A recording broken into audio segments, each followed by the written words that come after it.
Citi is out with a report on how agentic AI could impact the finance industry. And according to the report, AI and agentic AI could have a bigger impact on the economy and finance than the internet era. That's saying a lot. Let's get more on this from one of the authors of the report, Sophia Bantanidis, Future of Finance Analyst at Citi. Sophia, thank you very much for joining us.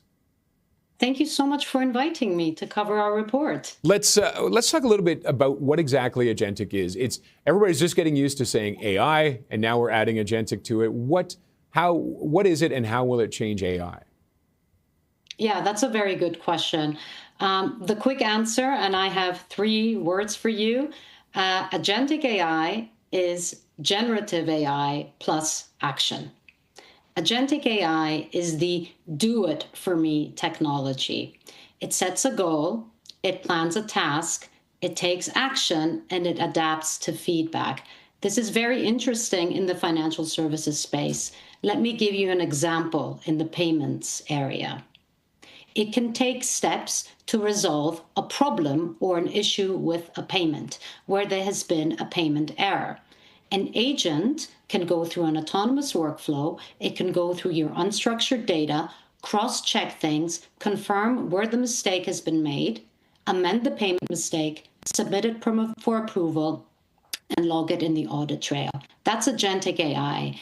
It builds on generative AI. And because we have generative AI, we are able to have agentic AI. Generative AI is the create-it-for-me technology. Agentic being the do-it-for-me technology. Of course, AI as a branch, as the umbrella term, we have had for years in financial services. We've had machine learning AI, traditional AI, since I believe it is 1956. That type of technology works very well on structured data. But most data we have in financial services is unstructured. And that's why generative AI and its sister or cousin, Gen AI plus action, agentic AI, is very interesting for financial services. And that's why we wrote a big report about it. Agentic AI, finance, and the do-it-for-me economy, publicly available. Now, you had a quote from Ren Ito, the co-founder and CEO of Sakana AI, and said this year, 2025, will be a wow year for agentic AI in finance, similar to the year 2023 for being a wow year for Gen AI and 2024 for large language models. Has it been then, in your eyes? Has it been a wow year, 2025? Yeah. Look, I think it has been a wow year.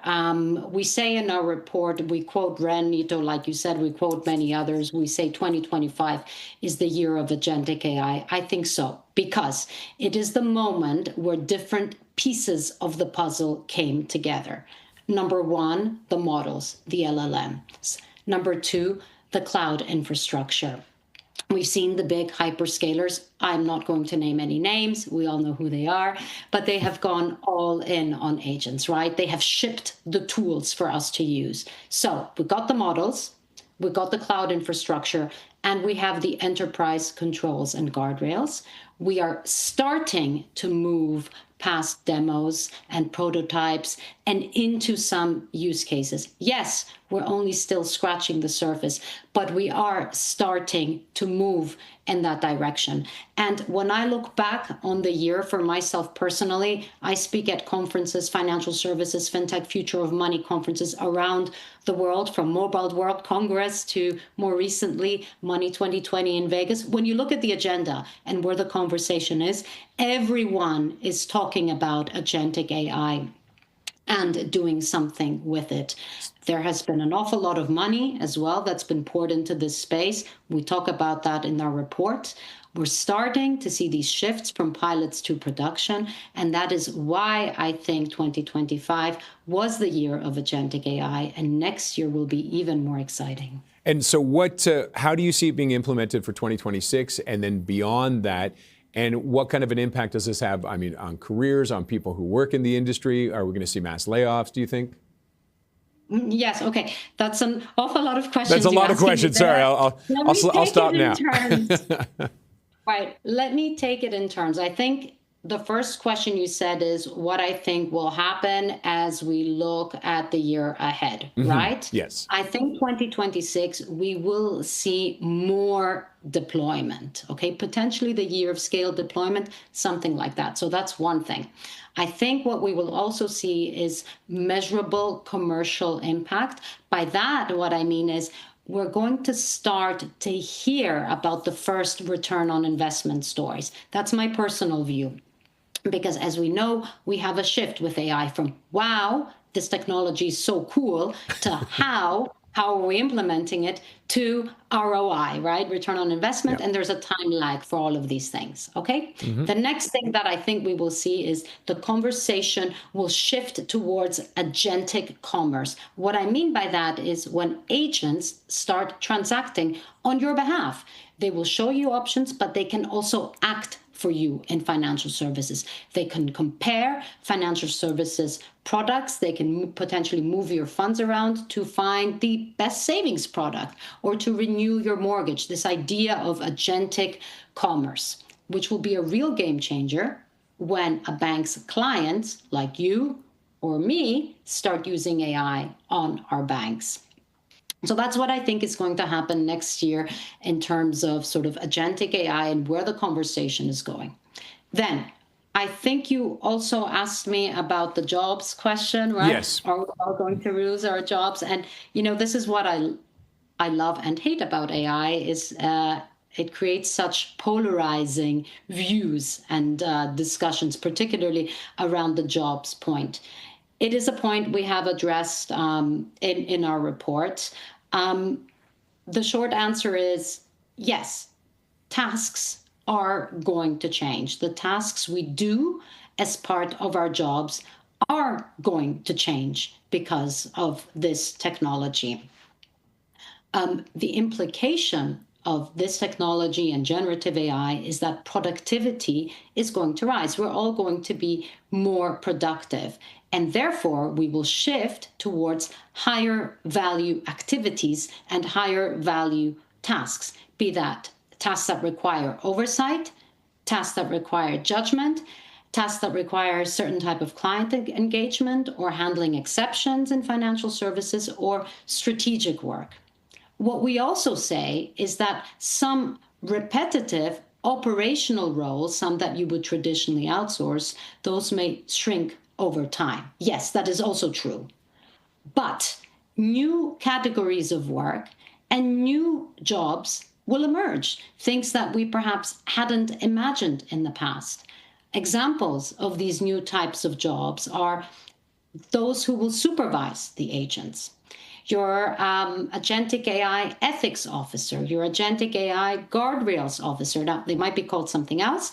The person who designs the workflows, the one who manages data quality, the person who enforces governance.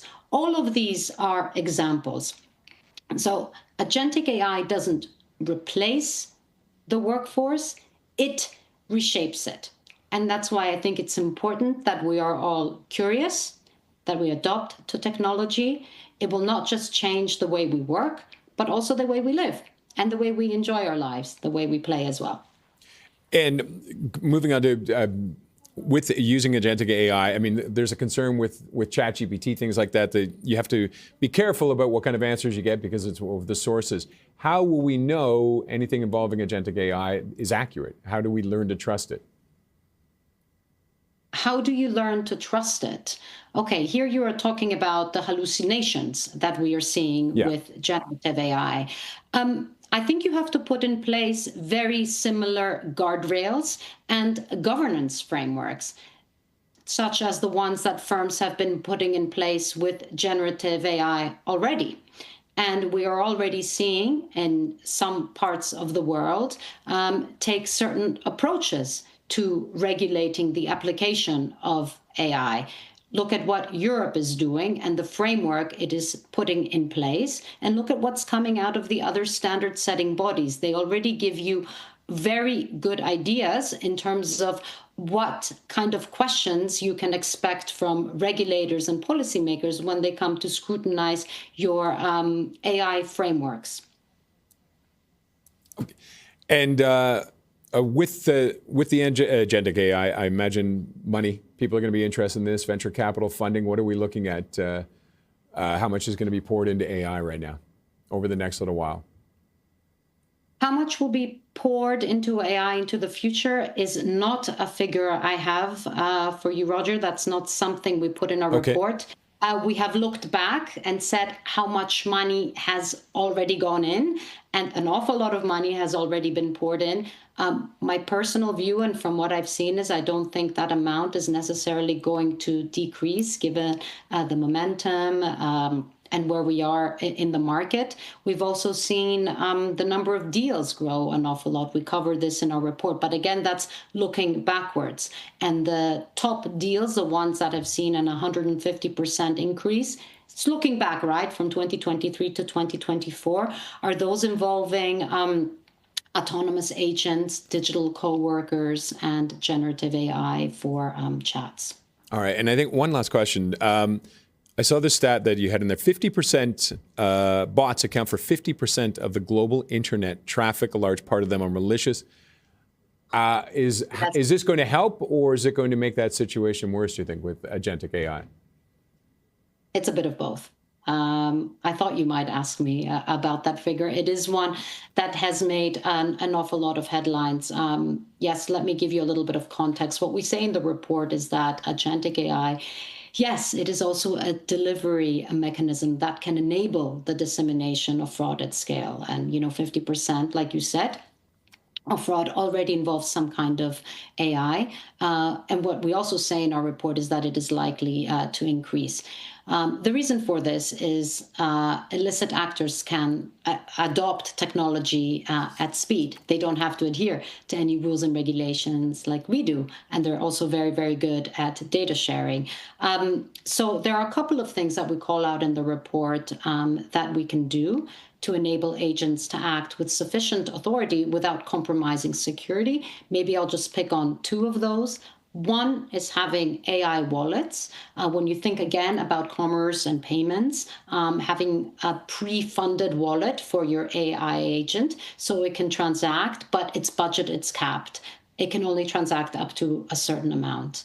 Then the second piece is having an automated authentication layer. You need to think about how you are going to authenticate these agents. For example, asking your agents for contextual authentication, looking at the chat history of the agent, rolling all the way back up to the original ask that the human made, and tracing that and tracking that. Those are just two examples of what can be done. And overarching all of this, of course, is the robust governance framework that firms need to put in place, define permissions, human-in-the-loop controls, and secure enterprise infrastructure. Okay, I know there's tons more we could talk about this, and I'm sure we'll be talking again in the future. Sophia, thank you very much for joining us. Thank you so much for having me, Roger. Sophia Bantanidis is Future of Finance Analyst at Citi.